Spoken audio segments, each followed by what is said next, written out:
nos honra de nuevo con su presencia el doctor Suheyl Umar. Y el tema a tratar de hoy es la luz del Dharma en todas las tradiciones de sabiduría. Voy a presentar brevemente al profesor.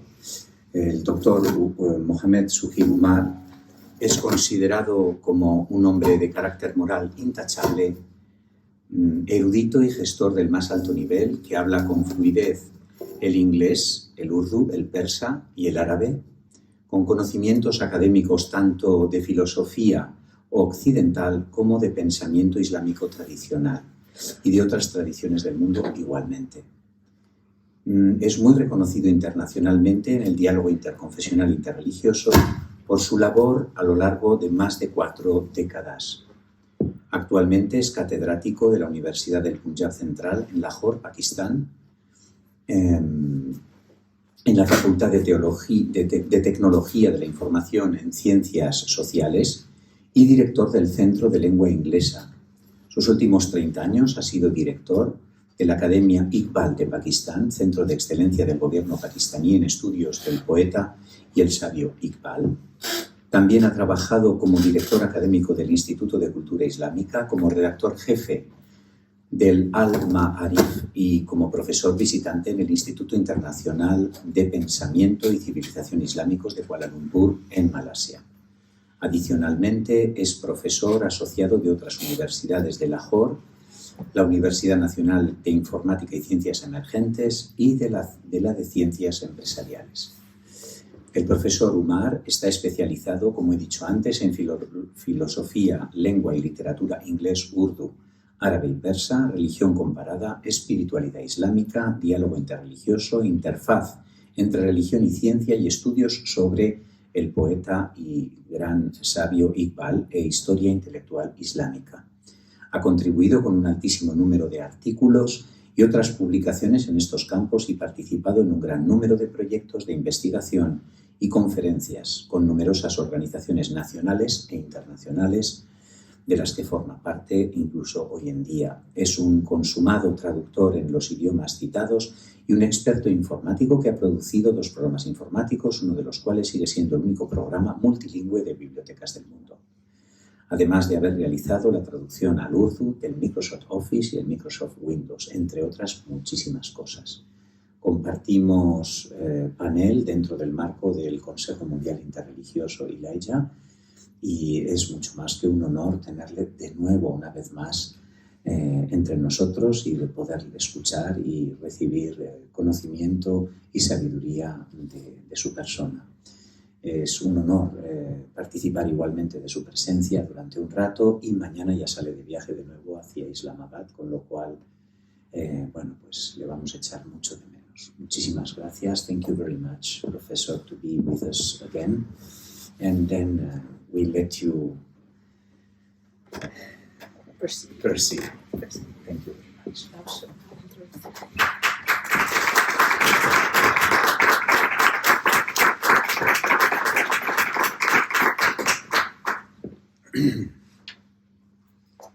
Ladies and gentlemen, welcome again for the 3rd night.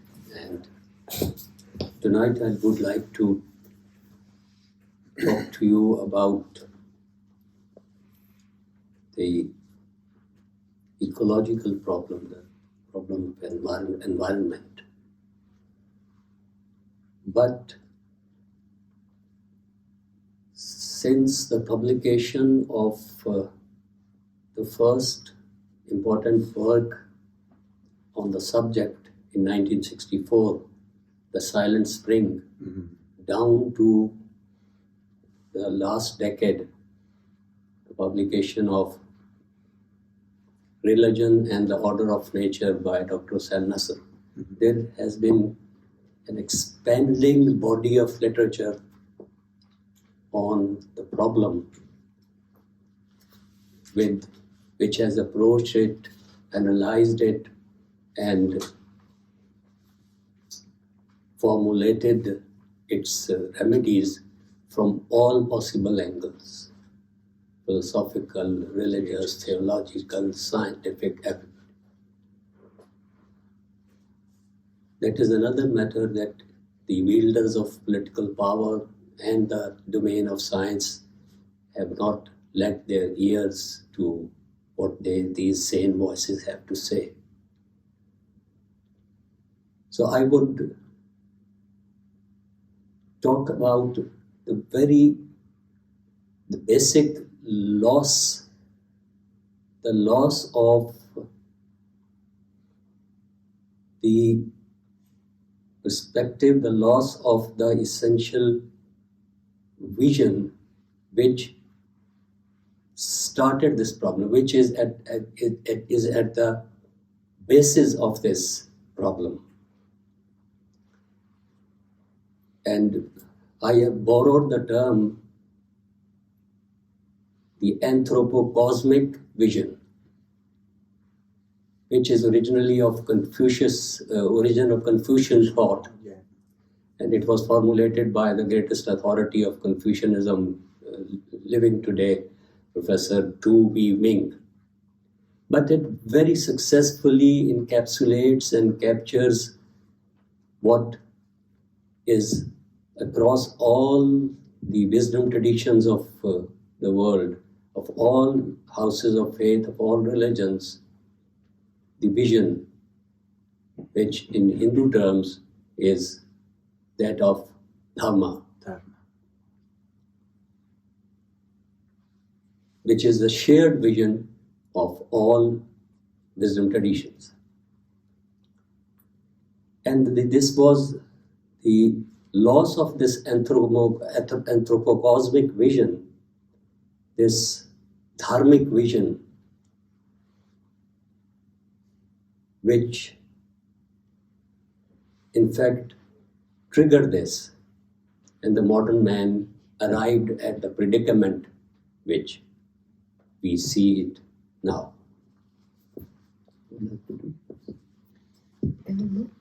Bueno, básicamente quiere hablar de ecología y va a usar la visión antropocósmica que se remonta a Confucio.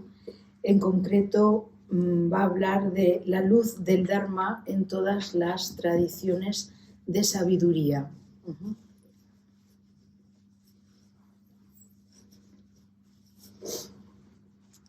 Y bueno, nos va a trazar cómo la humanidad, cómo hemos llegado a la situación angustiosa, a este predicament que tenemos ahora. O sea, nos va a explicar cómo hemos llegado a esta situación. The crisis world found itself in as it swung on the hinges of the 21st century is located in something deeper than particular ways of organizing political systems and economies. In different ways, the East and West were going through a single common crisis, whose cause was the spiritual condition of the modern world. That condition is characterized by a loss, the loss of religious certainties and of transcendence with its larger horizons. The nature of that loss is strange, but ultimately quite logical, because when, with the inauguration of the scientific world, human beings started considering themselves the bearers of the highest meaning in the world and the measure of everything, meaning began to ebb, and the stature of humanity diminished. The world lost its human dimension, and we began to lose control of it. La crisis en la que el mundo se encontró cuando entraba en el siglo XX se localiza en algo más profundo que simplemente unas concretas formas de organizar sistemas políticos y economías. De formas diferentes, tanto el este como el oeste estaban atravesando una crisis común, cuya causa era la condición espiritual del mundo moderno. Esta situación o condición se caracteriza por una pérdida, la pérdida de las certezas religiosas y la pérdida de la trascendencia en toda su amplitud. La naturaleza de esta pérdida es rara, pero al fin y al cabo bastante lógica. Cuando con la inauguración de la visión del mundo científica los seres humanos empezaron a considerarse a sí mismos como los portadores del significado principal, como el centro del mundo y como el rasero por lo que medir todo, entonces el significado empezó a decaer y la estatura de la humanidad a disminuir. El mundo perdió su dimensión humana y empezamos a perder control de él. We are in the age of eclipse of transcendence. No social cultural environment in the pre-modern times had turned its back on transcendence in the systematic way that characterizes modernity. Transcendence means that there is another reality, symbolized by Dharma, that is more real, more powerful, and better than this mundane world order. The eclipse of transcendence impacted our way of looking at the world, that is forming a worldview. Whatever transpires in other domains of life after this loss of transcendence and a different worldview, whatever transpires in other domains of life, politics, living standards, environmental conditions, interpersonal relationships, arts, can go on, was ultimately dependent on our presiding worldview, in which the light of Dharma has been eclipsed to a large extent. Modern Westerners, forsaking clear thinking, allowed themselves to become so obsessed with life's material underpinnings that they had written science a blank check. A blank check for science's claims concerning what constituted reality, knowledge, and justified belief. We continue to honor science for what it tells us about nature of the natural order, natural world, but as that is not all that exists, science cannot provide us with a worldview, not a valid one. The most it can show us is half of the world, the half where normative values, intrinsic values, existential and ultimate meanings, teleologies, qualities, immaterial realities, and beings that are superior to us do not appear. So, dharmic principles are marginalized and relegated to the status of beliefs that belong to the childhood of humanity. Si algo caracteriza esta era moderna es la pérdida de la fe en la trascendencia. Es la edad del eclipse de la trascendencia. Ningún entorno sociocultural en los tiempos premodernos había dado la espalda a la trascendencia, con mayúsculas, de la forma tan sistemática que caracteriza a cómo lo ha hecho la modernidad. Trascendencia quiere decir que hay otra realidad simbolizada por el Dharma, que es otra realidad que es más real, más poderosa y mejor que este orden mundano. El eclipse de la trascendencia impactó nuestra forma de mirar al mundo, es decir, nuestra forma de conformar una visión del mundo. Todo lo que trasciende en otros ámbitos de la vida, el ámbito político, los estándares de vida, las condiciones medioambientales, las relaciones interpersonales, las artes, etc.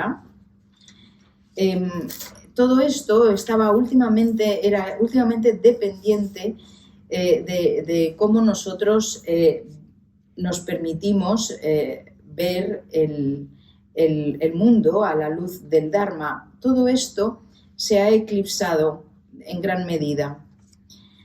Los modernos occidentales, abandonando el claro pensamiento, se permitieron llegar a obsesionarse con todas las cosas de la vida material y entonces, en ese sentido, dieron un cheque en blanco a la ciencia. Un cheque en blanco para los postulados de la ciencia en relación a la realidad, al conocimiento y a las creencias justificadas. Hoy en día seguimos honrando a la ciencia dando crédito a la ciencia por lo que nos dice sobre la naturaleza, sobre el orden natural, el mundo natural, pero esto no es todo lo que existe. La ciencia no puede proporcionarnos una visión del mundo, por lo menos no una visión que sea válida. Lo más que nos puede mostrar la ciencia es la mitad del mundo, la mitad en la que los valores normativos, intrínsecos, existenciales y los significados últimos, las teleologías, las cualidades, las realidades inmateriales, los seres que son superiores a nosotros, nos muestra una realidad en la que esto no existe, no aparece, perdón. Los principios dármicos quedan de esta manera marginalizados y relegados al estatus de creencias que pertenecieron a la niñez de la raza humana. This perspective on reality, which I've termed as anthropocosmic vision, the dharmic vision, is, as I said in the prelude, the shared heritage of all the traditions. So, to proceed to our point of argument, let us touch in historical sequence all the traditions, what they have to say, and how this anthropocosmic vision finds its expression in these traditions. First, Hinduism. Sí, vamos a ir a lo largo de todas las tradiciones de sabiduría en orden cronológico y vamos a ver cómo cada una de ellas expresa esta visión antropocósmica de la que estamos tratando. Mundaka Upanishad tells us, as a spider sends forth and draws in its threads, as herbs grow on the earth, as the hair grow on the body and the head of a living person, so from the imperishable here arises the universe. And Bhagavad Gita speaks, I am the birth of this cosmos, its dissolution also. I am he who causes, no other beside me. Upon me these worlds are held like pearls strung on a thread.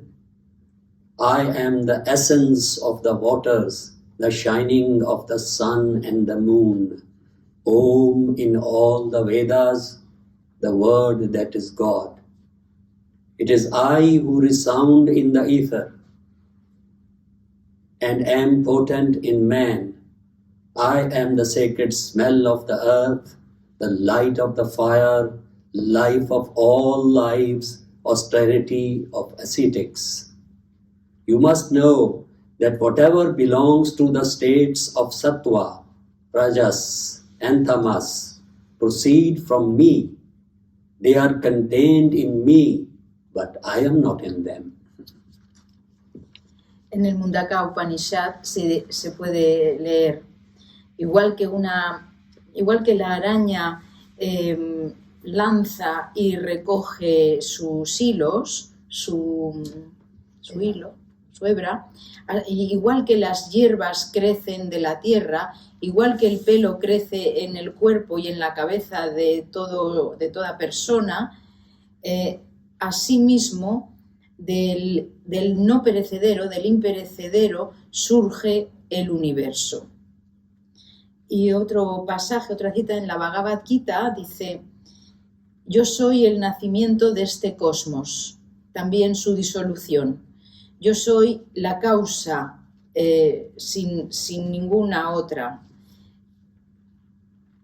Los mundos reposan sobre mí. Yo los sostengo como perlas unidas por el hilo. Soy la esencia de las aguas, el brillo del sol y de la luna. Soy Om en todos los Vedas, el nombre que es Dios.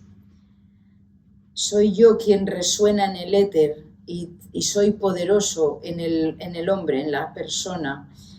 Soy el sagrado olor de la tierra, la luz del fuego, la vida de todas las vidas, la austeridad de los ascetas.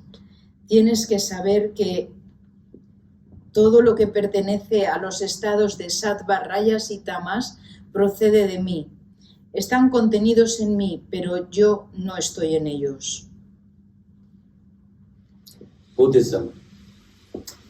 And for Buddhism, I've again used the translation of Muhammad Iqbal, the sage poet, which came in the introduction, like the Gayatri Mantra of one of the sayings of Lord Buddha. And I forgot to mention yesterday that since we were not talking directly about Buddhism, that Gautama the Buddha is mentioned twice in the Quran, once by name and once by allusion to his nirvana under the fig tree. Sí, aunque ayer no lo mencioné, ahora vamos a ir al budismo. Buda es nombrado en dos ocasiones en el Corán, uno por su nombre explícitamente y otro por alusión en relación al nirvana, bajo el árbol Bodhi. So Iqbal translated the very important line from Lord Buddha, that which is awake in the humans is in slumber deep in trees, flowers, animals, minerals and stars. Sí, y esta es una cita del santo al que antes se refería su amigo Iqbal, que tradujo de los textos budistas y que viene a decir: aquello que está despierto en los humanos está latente, adormecido profundamente en los árboles, las flores, los animales, los minerales y las estrellas. Palabras del Buda. The second quote is from, if my memory serves me right, it is from his sermon of the deer bark. I have taken it from Udana 80 to 81. And it is a very important statement because it has other theological implications as well related to our previous debate. He says that there is, O monks, an unborn, not become, not made, uncompounded. And were it not, O monks, for this unborn, not become, not made, uncompounded, no escape could be shown here, for what is born, has become, is made, is compounded. But because there is, O monks, an unborn, not become, not made, uncompounded, therefore an escape can be shown, for what is born, has become, is made, is compounded. La siguiente es una cita muy interesante de los Sudana, es 80-81, es reflexiones dirigidas a los monjes y voy a traducir literalmente, quizás suene un poco No es así. raro, dice: hay, oh monjes, un no nacido, uno que aún no ha sido, que no ha sido hecho, no compacto. Y si no lo hubiera, oh monjes, si no hubiera este no nacido, que no ha llegado a ser, que no ha sido hecho, que no ha sido compactado, no habría, no se podría mostrar ninguna salida a lo que sí ha nacido, sí ha llegado a ser, sí ha sido hecho, sí ha sido compactado. Pero puesto que hay, oh monjes, el no nacido o lo no nacido, lo no llegado a realizar, lo no hecho, lo no compactado, es por esto por lo que sí se puede mostrar una salida, un escape a lo que sí ha sido, a lo que sí ha nacido, a lo que sí ha llegado a ser hecho y compactado. So the unborn and the not become can be understood to refer to a reality or essence which, being above and beyond the temporal condition, is perforce the origin of that condition. It is from this not become that all becoming originates. This unnamed degree of reality, because as you know, Buddhism does not put a name or title to this reality while accepting and talking about this reality. This unnamed degree of reality thus has an explicit resonance with the way in which Allah is described in the chapter 112. He is one, the self-sufficient, besought of all. He begets not, unborn, not become, nor is begotten, and there is none like unto him. So, being unbegotten, and one might discern an implicit relationship also with certain dimensions of divine reality in these two quotes. Bueno, ha explicado que, como se sabe en el budismo, aunque se habla de la realidad última, no se la nombra explícitamente. En ese sentido, lo no nacido, en términos de tiempo, lo no nacido o lo que no ha llegado a ser, se puede entender como refiriéndose a una realidad o a una esencia que, estando por encima y más allá de la condición temporal, es por fuerza el origen de esta condición. Es a partir de esto, de este no nacido o no llegado a ser, de lo que se origina todo lo que sí es y todo lo que sí llega a ser. Este grado no nombrado de realidad, pues, tiene una resonancia, una referencia explícita con la forma en la que se describe a Alá en el capítulo 112 y como se le describe a Alá como no engendrado, y uno puede discernir, puede ver ahí una relación implícita con ciertas dimensiones de la realidad divina en particular. Claro, sobre todo porque, let me say in Spanish,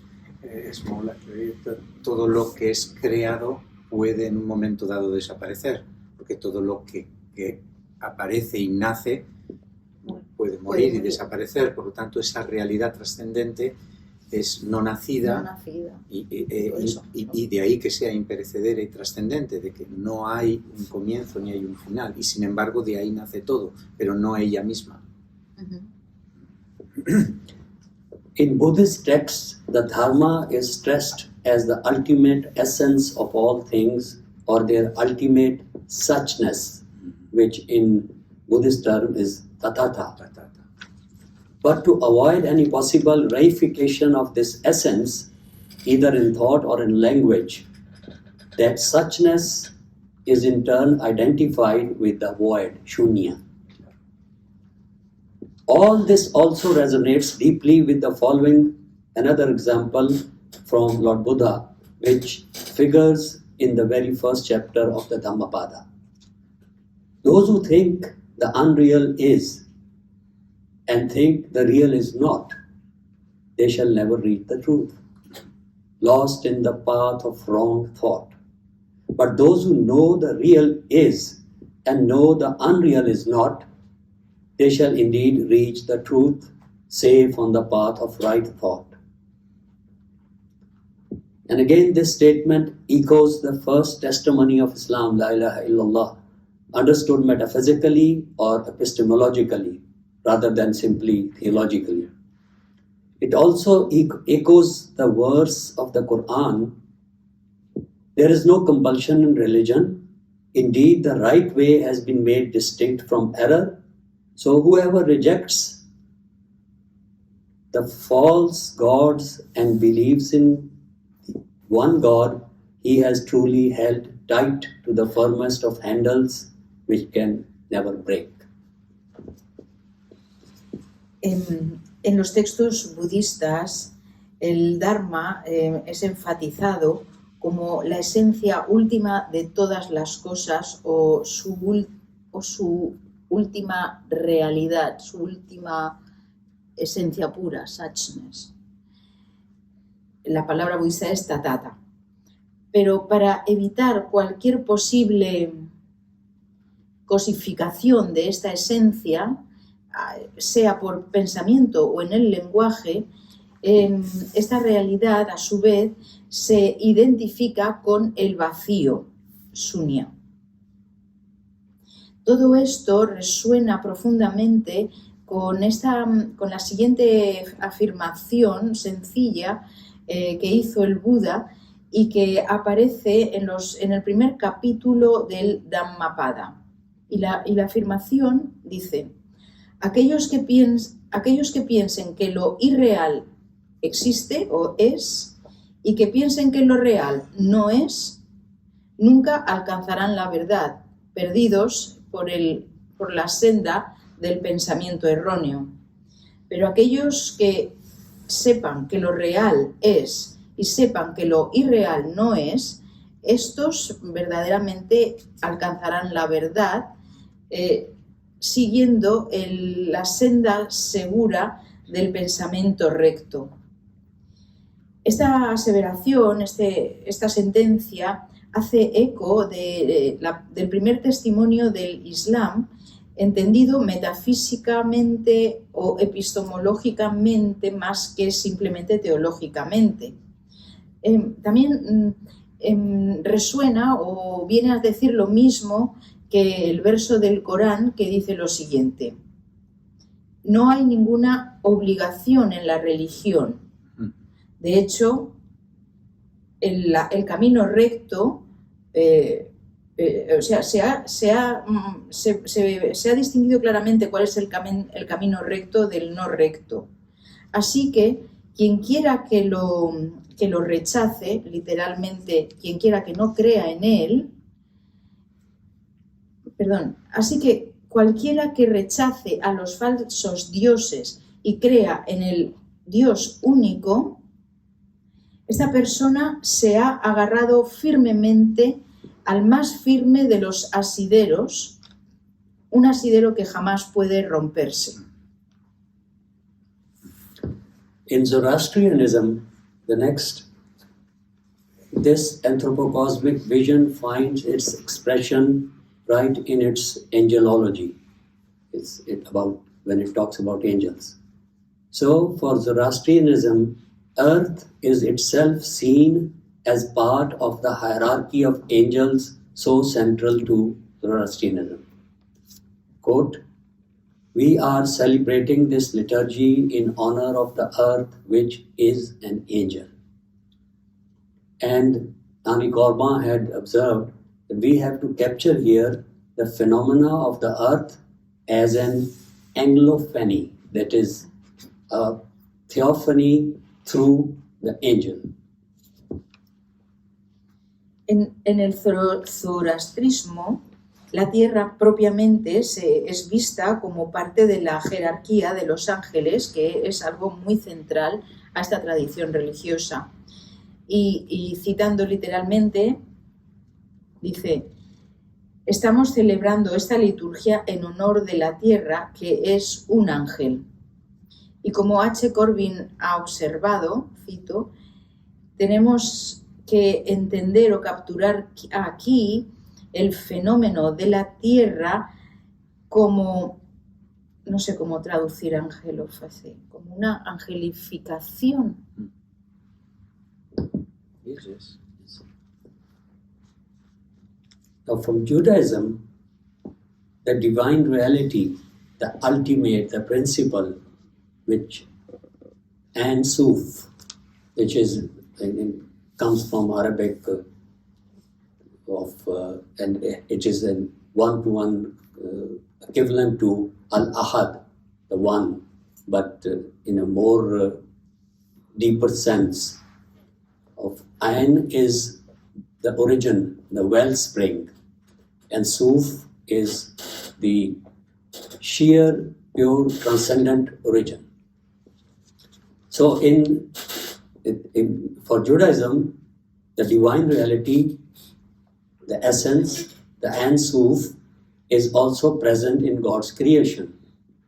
According to Zohar, the well-known commentary or the mystical text from Judaism, the process of creation involves the nexus between the archetypal realities and the manifest outer world.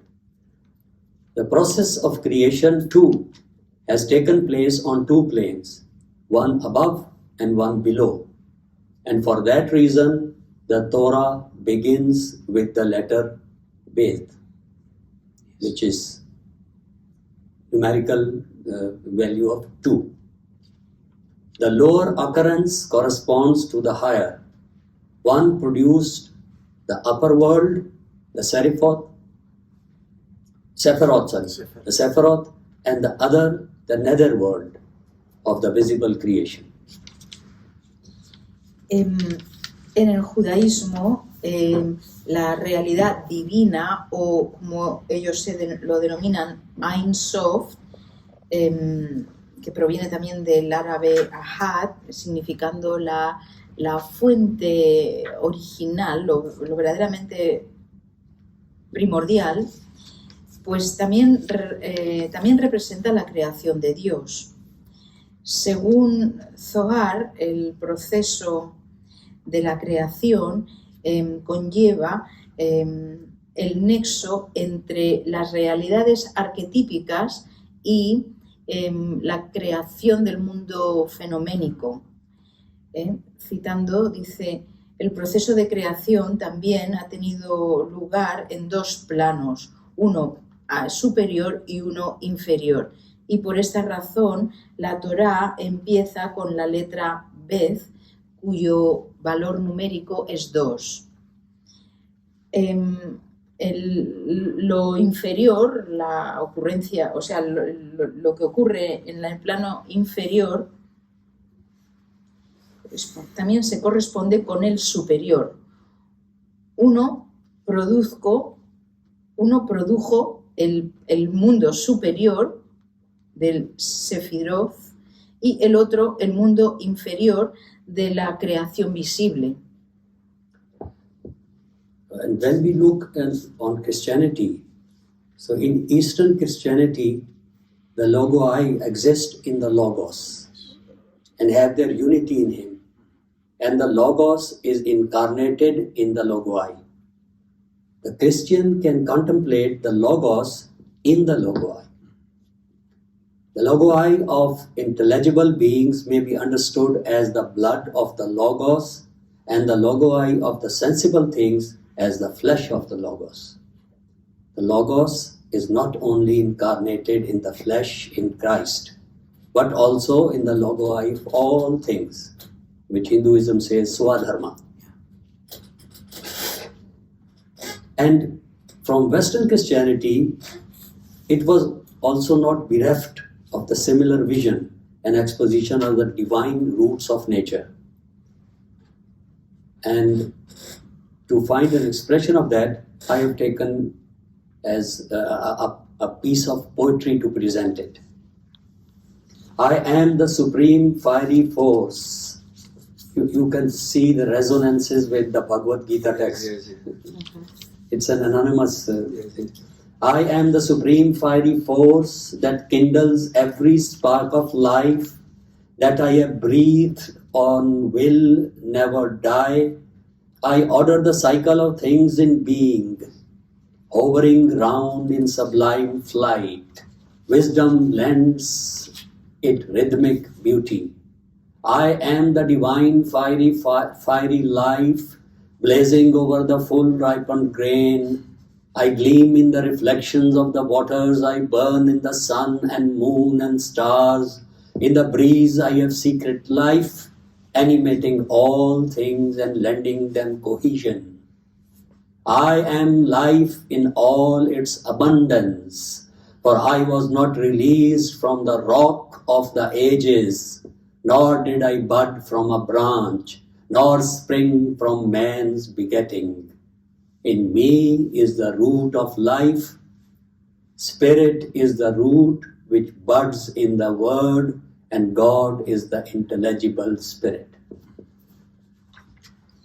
En relación al cristianismo, dice, porque todos los logoi existen en el logos y tienen su unidad en él, y el logos está encarnado en los logoi, el cristiano puede contemplar al logos en los logoi. Los logoi de los seres inteligibles pueden entenderse como la sangre del logos y los logoi de las cosas sensibles como la carne del logos.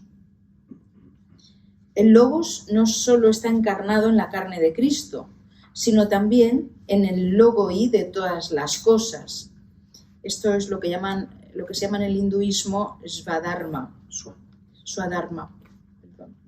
El cristianismo occidental no estaba desprovisto de una visión y exposiciones similares de las raíces divinas de la naturaleza.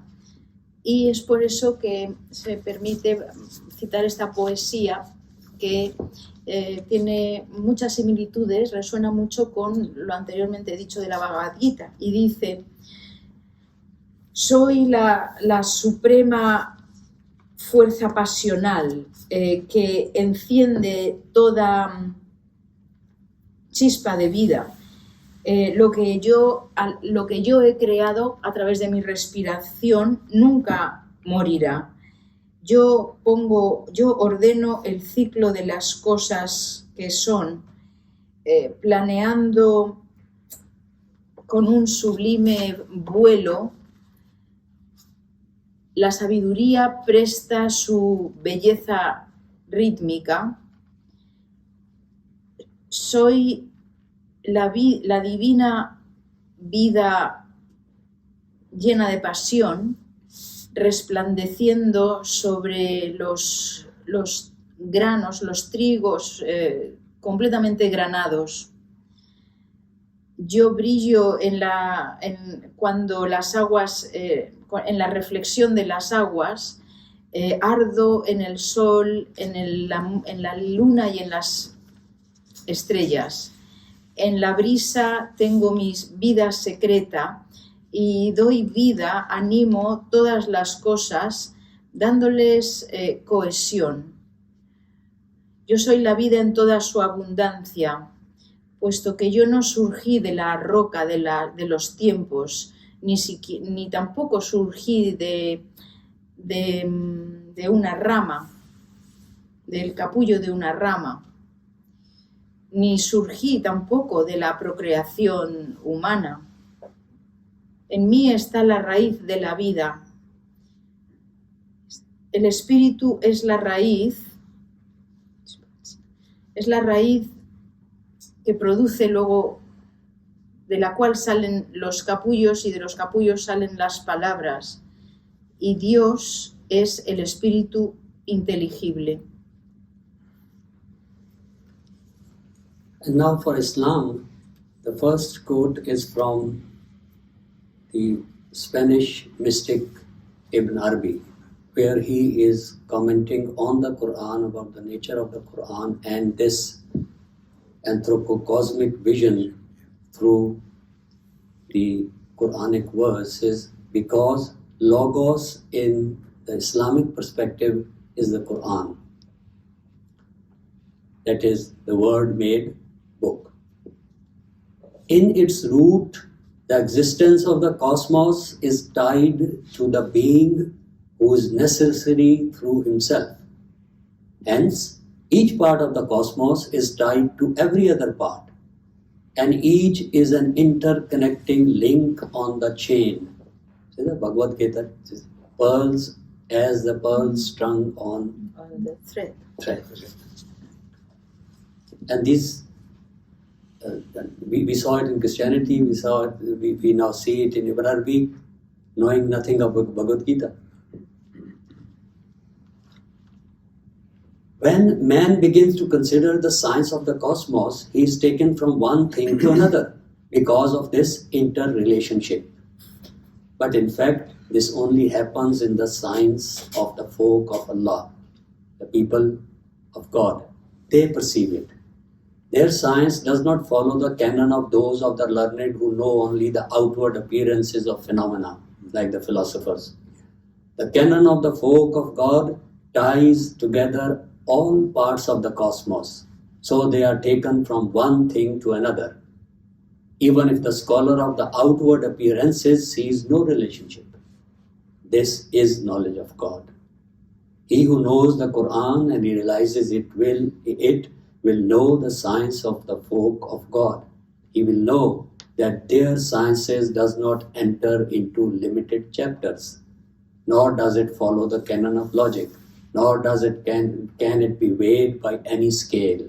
It is the scale of all scales.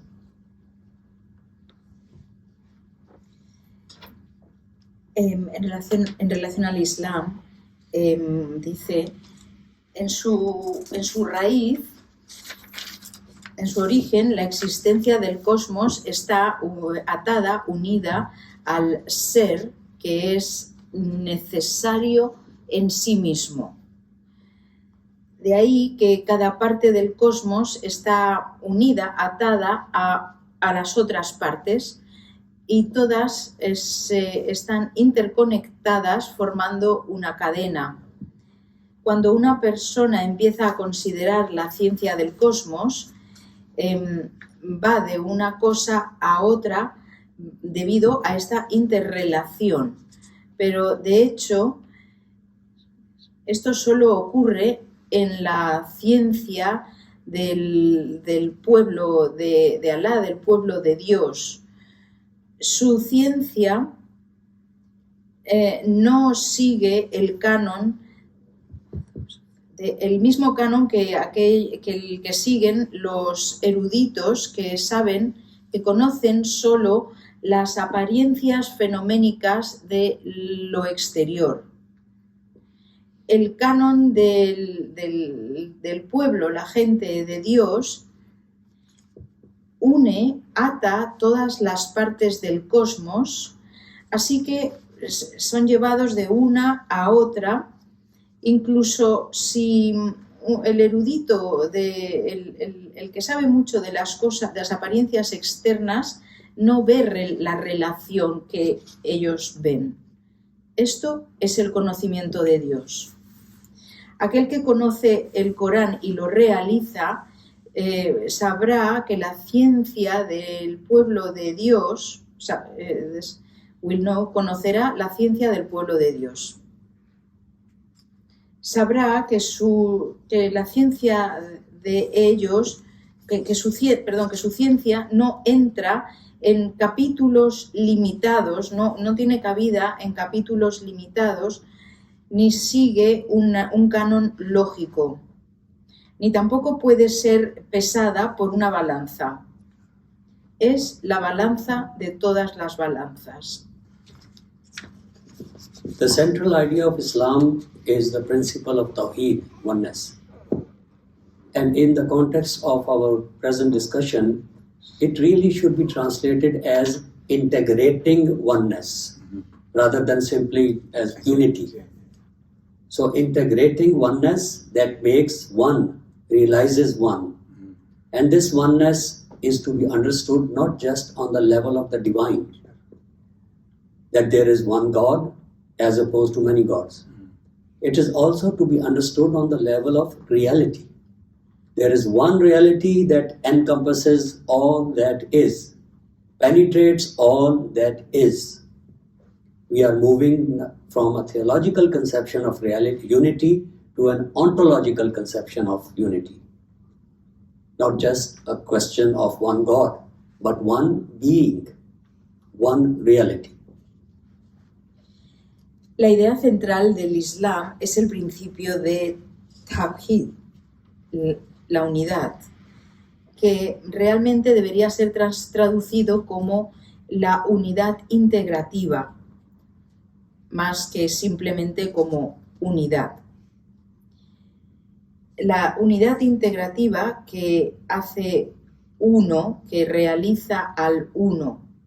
Y esta unidad se la tiene que entender no solo en el nivel de lo divino, no solo como que hay un Dios en oposición a muchos dioses, también tiene que entendérsela en el nivel de la realidad, con mayúscula. Hay una realidad que abraza todo lo que es, que penetra todo lo que existe, lo que es. Nos estamos yendo desde una concepción teológica de unidad a una concepción de unidad ontológica. No es simplemente una cuestión de un Dios, sino un ser, una realidad. The same conception could easily be discerned from one of the most important sayings of the Prophet, which is entitled the Hadith of the Hidden Treasure. You see, again, treasure comes in, the pearls, where God speaks in the first person. And in the case of Islam, this is like the Simrti, unlike the Shuruti, which is the Quran.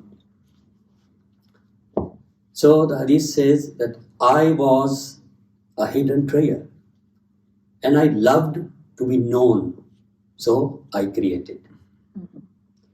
The hidden treasure, loving to be known, becomes the entire universe. And the Quranic verses that most explicitly refer to this manifestation of this hidden treasure are ones which talk about God being the first and the last, the first, the awwal and the akhir, the outward and the inward, the outwardly manifest and inwardly hidden. So this outwardly manifest aspect of God, the Zahir aspect of God, is the one that has given rise to the most fruitful speculations and reflections, because it is clear to most people using their intellect that God must be the origin of all things. The divine reality must be the end of all things. The divine reality is hidden within all things. And all encompassing divine reality, which likewise is organic, and this is what the meaning of Tawheed is all about.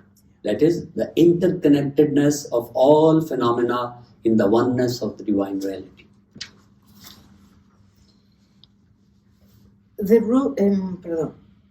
Las raíces el origen de esta percepción,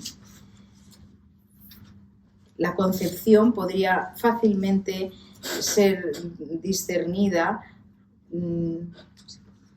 Esta concepción se puede ver fácilmente que el origen está en uno de los más importantes dichos del profeta, llamado el Hadith. El Hadith es como un comentario, el comentario del tesoro escondido, en el cual Dios habla en primera persona y dice: yo era un tesoro escondido y quería ser conocido, así que hice la creación. Este tesoro escondido, queriendo ser conocido, es lo que da lugar al cosmos entero. En los versos coránicos, que más explícitamente se refieren a la manifestación de este tesoro escondido, son unos que hablan sobre Dios siendo el principio y el final. La manifestación exterior y la manifestación escondida en el interior. Así que este aspecto de la manifestación exterior de Dios, el zahir, el aspecto zahir de Dios, es el que ha dado lugar a las mayores especulaciones y reflexiones, porque está claro que la mayoría de la gente usando su intelecto de que Dios, usan su intelecto para concluir que Dios debe de ser el origen de todas las cosas. La realidad divina tiene que ser el final de todas las cosas. La realidad divina está escondida dentro de todas las cosas. Una realidad divina todo abarcante que pues es orgánica, y esto es el significado de tawhid. Esto es lo que implica la palabra tawhid, la interconectividad de todos los fenómenos en esta unidad de la realidad divina. So the environmental crisis could not have happened in a universe fashioned by the Quranic view of nature. This is an incontrovertible fact. We could not conceive of a small group of scientists breaking away from a community of believers who had instilled into them the sense of the holiness of the virgin nature. There is a very telling remark often encountered in the traditional writings. It is said that there are two Qurans, two logos, the central theophany of Islam, the Quran Tadwini and the Quran Takwini. That is, the word made book and word made nature. La crisis medioambiental que sufrimos nunca habría tenido lugar en un universo regido por la visión coránica de la naturaleza. Esto es un hecho que no puede negarse. No podríamos concebir a un pequeño grupo de científicos separándose de una comunidad de creyentes que hubieran insuflado en ellos el sentido de la santidad, de lo sagrado, de la naturaleza virgen. Y esta santidad no es simplemente una santidad abstracta, sino que es una santidad perfectamente concreta. Hay un comentario muy revelador en algunos de los escritos tradicionales. Se dice a menudo que hay dos Coranes, el Corán Tadwini y el Corán Takwini. Es decir, la palabra hecha texto o libro y la palabra hecha naturaleza. O dicho de otra manera, los signos, la manifestación del principio que aparece con la forma de un libro como el reino natural en el macrocosmos. Now, to sum up, God is not only the creator of the cosmos, ex nihilo, from nothing. The divine creativity also inhabits the cosmos, as it were in principio, in the principle, and not just in the beginning. There is nothing that evades this principle. The divine name Al-Muhit, among other divine names and qualities, the one is that which indicates most explicitly this point. And it means that which encompasses. Muhit also means the environment in Arabic. When you read a writing on environment in Arabic, they would always talking al-muhit kaza, al-muhit kaza, al-muhit kaza. That is, the environment has this problem, and environment has this problem. It's significant that the divine name al-muhit is both environment and that reality which encompasses the environment. The perfect submission of the order of nature to its dharma is a lesson for man to submit himself perfectly to that norm which is his dharma and which is none other than the quest for enlightenment. So when we talk about the environmental crisis, we talk about a crisis that afflicts the very nature of the content of this divine environment, the environment which is implicitly divine. Para resumir, Dios no es solo el creador del cosmos ex nihilo, de la nada. La creatividad divina también habita el cosmos, como era en el al principio de todo, no simplemente en el comienzo, ¿se entiende? Antes de todo. De la concepción del... No hay nada que escape a este principio. El nombre divino Al-Muhit es, entre otros divinos nombres, y cualidades, el que indica esto de la forma más explícita. Y es aquello que abarca. Muhit también significa el medio ambiente. La perfecta sumisión del orden de la naturaleza a su dharma es una lección para el hombre, para las personas que deberían someterse perfectamente a la norma que es su dharma y que no es otra sino la búsqueda de la iluminación. Así que cuando hablamos sobre la crisis del medio ambiente, estamos hablando sobre una crisis que aflige, que afecta propiamente a la naturaleza del contenido de este medio ambiente divino, al medio ambiente que es implícitamente divino. Espiritual. I'm making the next paragraph. This one? Yeah, I'm going to the next. Everyone talks today of the danger of war, overpopulation, or the pollution of air, water, and soil. Yes.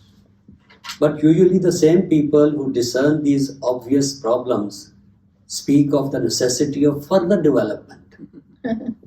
In other words, they wish to remove the problems brought about by the destruction of the equilibrium between man and nature through further conquest and domination of nature. Few would be willing to admit that the acutest social and technical problems facing mankind today come not from the so-called underdevelopment, but from overdevelopment. Few are willing to look reality in the face and accept the fact that there is no peace possible in human society as long as the attitude towards nature and the whole natural environment is one which is based as presently on aggression, violence, and exploitation. Furthermore, there is little realization of the fact that in order to gain peace with nature, there must be peace with the spiritual order. Of course, yes. To be at peace with the earth, one must be at peace with heaven. Yes, it is true. Hoy en día todo el mundo habla del peligro de la guerra, de la exceso de población, de la contaminación del aire, de la tierra y de las aguas.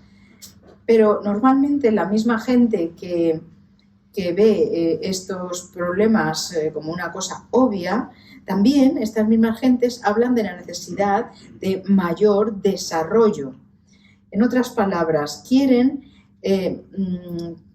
solucionar los problemas acarreados por la destrucción del equilibrio entre el hombre y la naturaleza mediante la conquista y un mayor dominio de la naturaleza. Pocos estarían dispuestos a admitir que los problemas técnicos y sociales más agudos que hoy en día enfrenta la humanidad no vienen del llamado subdesarrollo, sino del sobredesarrollo. Pocas personas están queriendo o tendrían buena disposición a mirar las cosas de frente y aceptar el hecho de que no hay paz posible en la sociedad humana, no habrá paz posible siempre y cuando la actitud hacia la naturaleza y al conjunto del medio ambiente se base en la agresión, la violencia y la explotación. Es más, la gente no se da cuenta del hecho de que para conseguir la paz con la naturaleza, tiene que haber una paz espiritual, una paz de orden espiritual. Para estar en paz con la tierra, con mayúsculas, uno tiene que estar en paz con el cielo. So, to sum it up, I would say that this anthropocosmic vision is an expression of the truth, that the whole of which is not confined to any one of the religions, the truth that the whole of creation is the utterance of God, the word of God, the name of God. The name is always an expression of the named.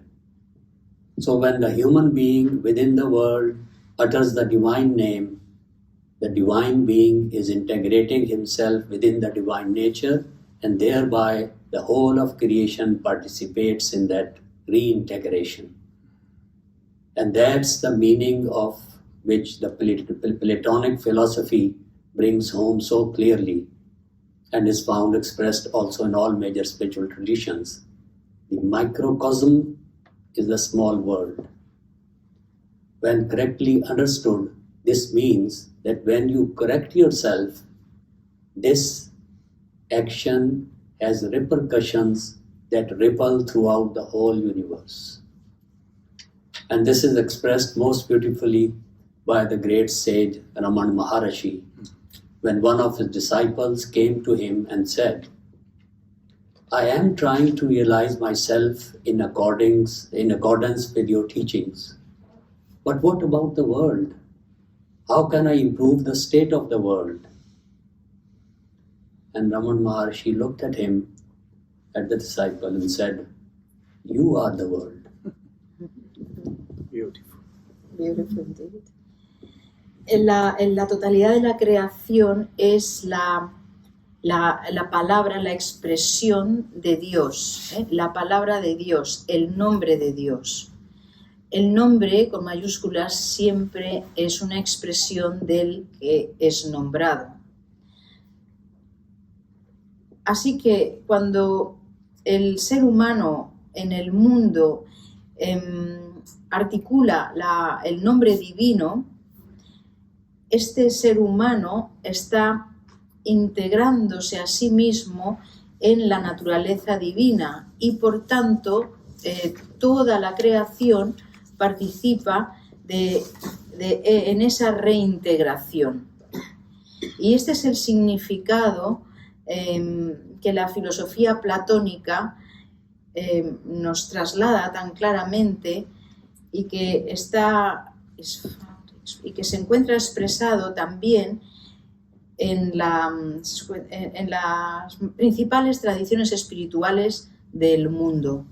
Y es lo siguiente: el microcosmos es un pequeño mundo. Cuando esto se entiende correctamente, lo que quiere decir es que si tú te corriges a ti mismo, esta acción tendrá una repercusión que alcanzará y que reverberará en todo el universo. Esto mismo se expresó de la forma más bellamente imaginable por el gran sabio Ramana Maharshi, cuando uno de sus discípulos le vino y le dijo: estoy intentando realizarme a mí mismo según tus enseñanzas, pero ¿qué pasa con el mundo? ¿Cómo puedo yo mejorar el estado del mundo? Y Ramana le miró al discípulo y le dijo: tú eres el mundo.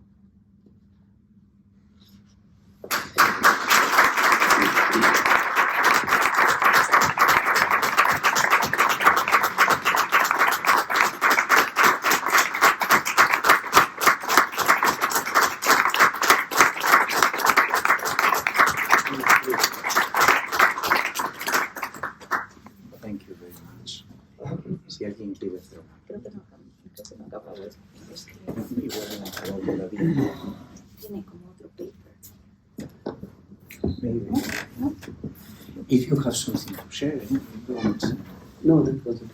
Okay. Si alguien tiene algún tipo de pregunta. En el Islam, how we conceive the creation as something which is happening all the time, and disappearing at the same time, all the time. En el Islam, ¿cómo se considera el acto de la creación? ¿Como algo que está sucediendo y creándose de forma constante y al mismo tiempo está en un proceso de disolución constante? Yes, this is a very important question. I'm glad you have brought it up. Gracias. Esta es una cuestión muy, muy interesante y estoy muy agradecido de que la haya puesto usted sobre la mesa. According to the Quranic formulation, the Islamic formulation of the question of creation, it has always been upheld that this is not a creation which took place once, and like deism or that Aristotelian God or a clockwork conception of it, that is now unrelated, not connected to it. And the Muslim philosophers, theologians and mystics have talked about it in detail, that it is like a continuous creation. Sí, lo que dice es que se dice claramente en el Islam que el hecho de la creación no es una cosa que ocurriera de forma aislada y que quedara ahí y que estuviera no relacionada con la actualidad, me parece haber entendido, sino que que muchos místicos y comentadores han dicho que es el acto de la creación está constantemente una acción perpetua. And that there is a famous expression which runs through all of these disciplines is tajdeedul khalq, that is refreshing or ongoing process of creation. Sí, hay una famosa expresión que es lo que ha dicho, que viene a traducirse como un refrescante proceso de creación siempre en movimiento. Because of the limitations of human language, we say that the expression you can see it in Bhagavad Gita and other places as well, that it is as if that from a hidden reservoir of being, the manifestation rises every nanosecond and disappears and goes on. So, though it is in reality, it is from the non-temporal beyond time, but our limitations of time, just to make it understand. Yes.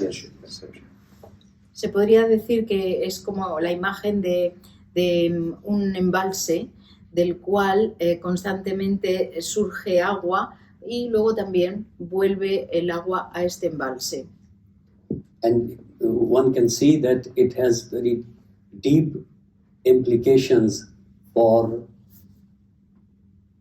the whole of this debate of interconnectedness and being rooted in the divine at every moment.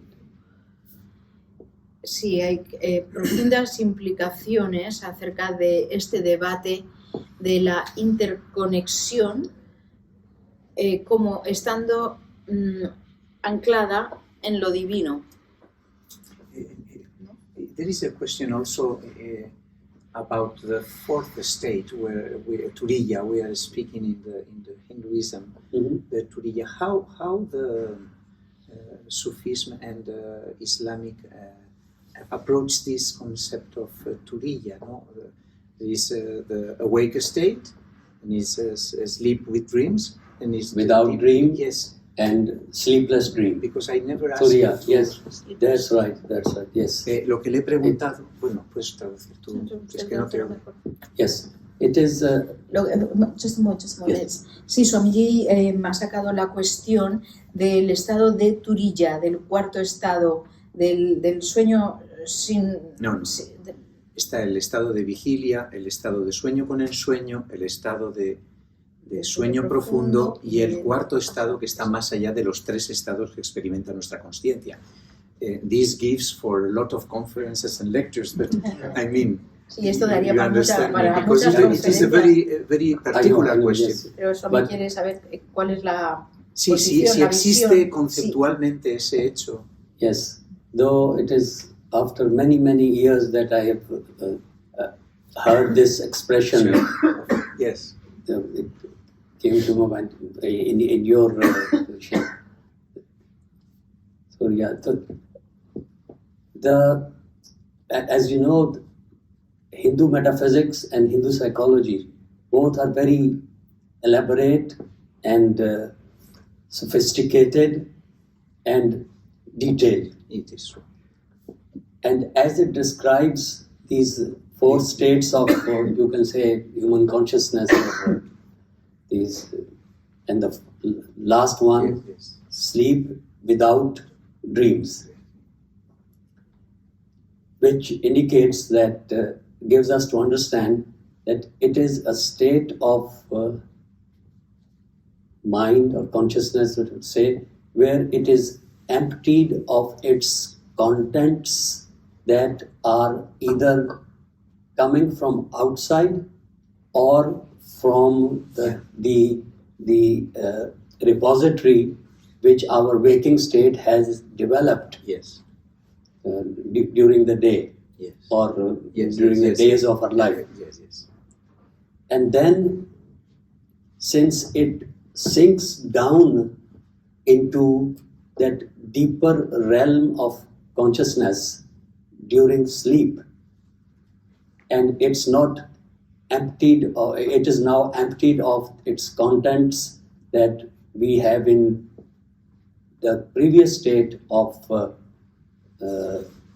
sleep with dreams. And dreams can originate from different quarters, from our repository, from some psychic influence, from the celestial realm. But in the next state of Surya, this does not, it is as if the human consciousness is reabsorbed into that its root reality, or the larger realm of consciousness, where these influences are left behind. Yes, of course. And Now, to say something about its Islamic parallel. Yes. Quran describes the state of sleep without systematically differentiating it into four stages. Yes, and it's a very common Arabic proverb that sleep is the brother of death. Yes. And when Quran talks about the phenomena of sleep, it exactly says the same thing, that we take back your soul, your psychic substance, your consciousness into the primordial deep lying reservoir, and when we send it back when you become awake. So it's a very mysterious process. Certainly, it's with a very close parallel. But as I said, that in the case of Islamic metaphysics, you have to unpack things, while Hindu metaphysics is very elaborate. Similarly, in psychology, you have to unpack the Quranic and Hadith references where the same idea is being talked about. Maybe because the Abrahamic religions have also a moral approach, and Dharmic religions have a psychological specific approach. So this gives little differences in expression. That's right, and it has to do with another principle, that is the march of times. The later religions have to be discreet about the expression of certain truths, like posthumous states. It is not elaborately told in the Abrahamic thing, whereas it is very elaborate in the other. So the earlier religions, and the earliest being Hinduism, what we know of, are very, as in the common language we can say, open about these truths. Whereas the same truths are presented in the later religions and the last religion in a elliptical and covered manner. This is very interesting. Yes. Thank you very much. Many authors, especially René Guénon and Fridtjof Schuon, have commented on that. The reason of these metaphysical metaphysical ideas and notions being not presented as their naked language. I understand, because it is so difficult to... Later days, man that has not that capacity to decodify. The capacity to face reality in its the naked reality, as we say. Very interesting. Sí, lo que pueda, si te ayuda. Empezaré desde esto último que ha dicho, si lo he entendido bien, el concepto de que las religiones más antiguas no tienen ningún problema en hablar abiertamente de las verdades, las lanzan así abiertamente, mientras que las religiones más nuevas o más recientes lo hacen de una forma más elíptica, menos... Desnuda, desnuda. Claro, eso tiene que ver con el hecho de que en el pasado quienes se dedicaban a ello se dedicaban a esa transmisión directa que se dice. En el pasado el maestro le decía al discípulo, tú eres aquello, y el discípulo realizaba. Pero es que se centraba toda la transmisión en la transmisión espiritual directa de esa realidad suprema. En cambio, la transmisión a la globalidad de unas verdades, no estás preparado para decodificar de forma desnuda esa realidad, ni te la pueden presentar así. Pero es curioso esos matices que hacen que todas las religiones hablen de lo mismo, pero tengan una condición algo más moral. Todas las que son religiones abrahámicas centrándose en aspectos morales y preceptos que tienen que ver con la ética, etc. Y en cambio las antiguas, o las dármicas, como dicen, están más centradas en aspecto psicológico, se podría decir. Pero en realidad no es eso, es que estaban centrados en una transmisión discipular, ¿no? Iniciática en el sentido discipular. Pero concretamente el sufismo tiene esos dos aspectos. Sufism has these two aspects very developed. Because of course, in the Sufism you have also this personal direct transmission between disciple and master. So this also naked dimension will be there, but in a very high context. ¿No? Esto es muy interesante. Digo que, por ejemplo, en el sufismo esos dos aspectos están presentes, pero el aspecto, digamos, desnudo al que nos estamos refiriendo se da en una relación en la que el maestro habla con el discípulo en un espacio oculto o, si quieres decirlo, más privado, íntimo. Porque, claro, eso no es algo que se pueda exponer de forma abierta, simple y llanamente porque es que nadie accede a ello. Entonces, son dos formas de acercarse a la misma escena. Bueno, perdonad, pero llevo todo el fin de semana esperando para hablar de ello. Nosotros ya que hable. Sí. ¿Tenéis alguna pregunta? No, no pregunta. ¿Puede traducir? Sí que me gustaría traducir, para quien no lo ha entendido, una frase muy específica en árabe que dice: el sueño es el hermano de la muerte. Sí, pero es muy interesante. Es muy interesante, a mí me ha gustado. Eso aparece varias veces en el curso. Sobre eso una pregunta, sobre la muerte. Desde la perspectiva del sufismo, ¿cómo se prepara uno para la muerte? He's asking about the following. From the Sufis, from the perspective of Sufism, how do you get ready for death? This is It's again, we are perhaps on a very familiar terrain, because sometimes Sufism is defined as mutu qabla an tamutu, die before you die.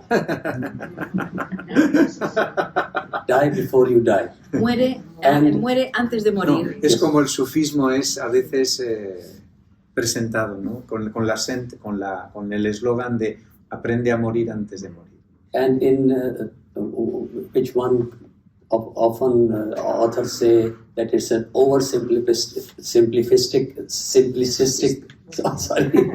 simplistic expression by one of the early Sufis. That what is Sufism? Sufism is just 5 prayers a day and waiting your death. 4 prayers a day? 5 prayers a day and waiting for your death. But it has a profound truth about it. Oh, yes, of course. Secondly, the first which I quoted was from the Hadith, die before you die. And another Hadith also talks about it in a more roundabout manner. Yes. That don't you know that people are asleep? When they die, they wake up. Oh, beautiful. As if an ordinary man is walking, passing through his or her life in a dream. Yes. And the reality just flashes on when the moment of death comes. Beautiful. And apart from that, there are many other aspects to this question, that this preparation for death. And it goes up to many cognitive levels in Sufism, and both in love Sufism and the Jananic Sufism. For love Sufism, it's very easy to understand that you are so engulfed, so overwhelmed and so much immersed in divine love that you can't wait to meet your beloved. But its other dimension in the Jananic type of formulations is a little bit more elaborate. Yeah, more elaborate and a bit difficult to grasp. Yes.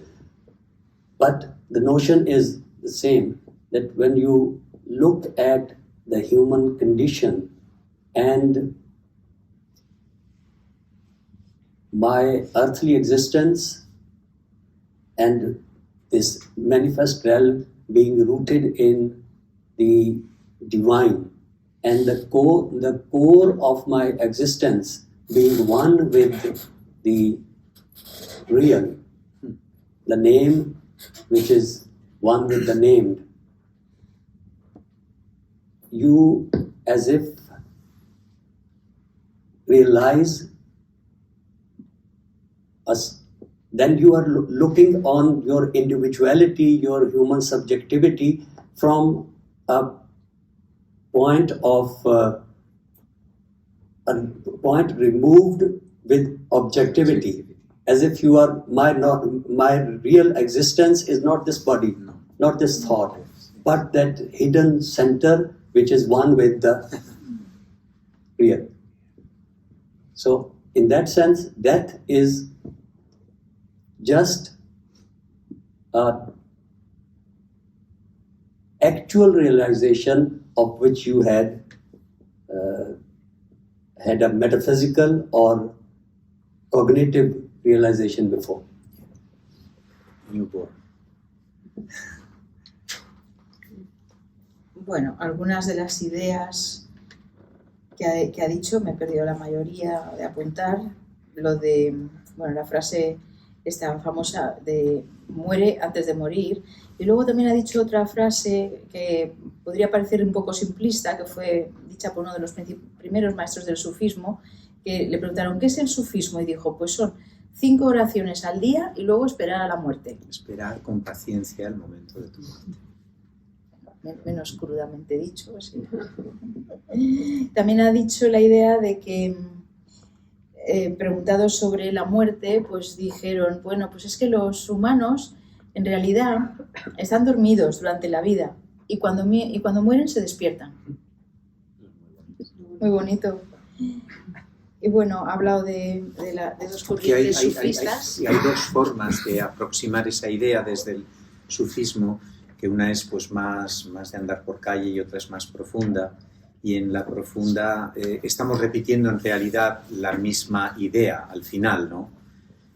Al final estamos hablando de la misma idea, pero desde un enfoque más elaborado mentalmente. O sea, eres capaz de percibir que tu existencia fenoménica, mundana, carece de contenido, está vacua, y entonces eres capaz de percibirte a ti mismo en esa vacuidad. Entonces, cuando alcanzas esa condición, esa percepción interna, pues una dimensión superior se está de alguna forma, pues sí. Y también ha dicho que hay otra manera de ver la muerte, y es que cuando estás tan convencido y tan inmerso en el amor divino, pues bueno, claro no puedes esperar a morirte. No ya estás quieres esperando, morirte es como para estás unirte deseando con reencontrarte con el amado, ¿no? Es muy bello, ¿no? Thank you, thank you, thank you, thank you.